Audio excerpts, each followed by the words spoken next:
Voici l'interface de démarrage de notre système IPTV.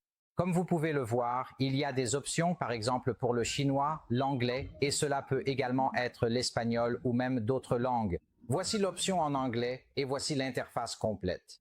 Après être entré dans cette interface, nous pouvons voir que vous pouvez faire une sélection puis confirmer. Une fois confirmé, un menu principal, une interface principale et la vidéo principale apparaîtront. Cette vidéo est notre vidéo de démarrage et c'est aussi une vidéo pour ce projet. Cette vidéo peut être remplacée. Ici, vous avez à votre disposition le Wi-Fi de la chambre, le nom du réseau Wi-Fi et le mot de passe du Wi-Fi. Voici l'heure. C'est dimanche et voici l'horloge.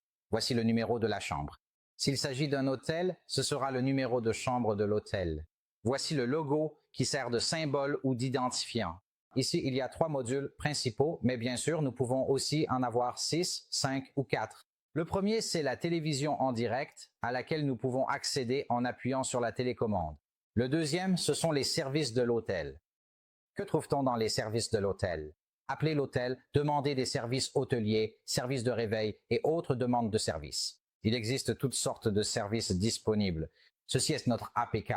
Nous pouvons avoir un APK dédié pour cela, y compris notre YouTube, Facebook ou d'autres APK. Tous les icônes et tous les identifiants peuvent être modifiés.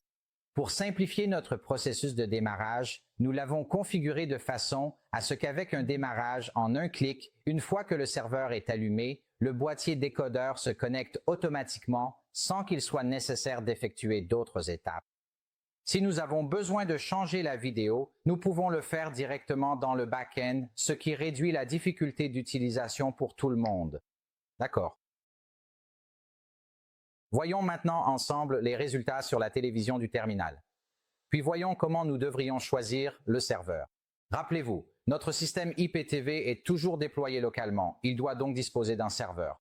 Alors, quel type de serveur avons-nous? Laissez-moi d'abord vous les présenter. Ce serveur prend en charge de nombreux terminaux.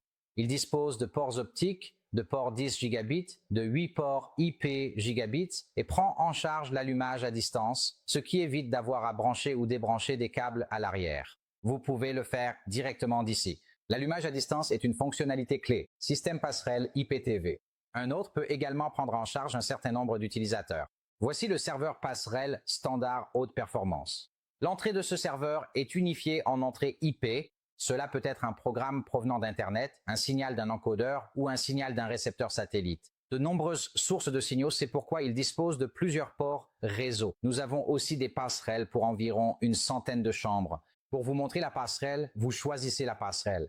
Notre logiciel est installé à l'intérieur de la passerelle qui se connecte au switch, puis via le réseau vers les chambres ou via la fibre optique vers les chambres. D'accord. Rappelez-vous, notre projet est appliqué dans des environnements comme les hôtels, les hôpitaux, les communautés résidentielles, les écoles et les immeubles de bureaux. Il n'est pas destiné aux utilisateurs domestiques.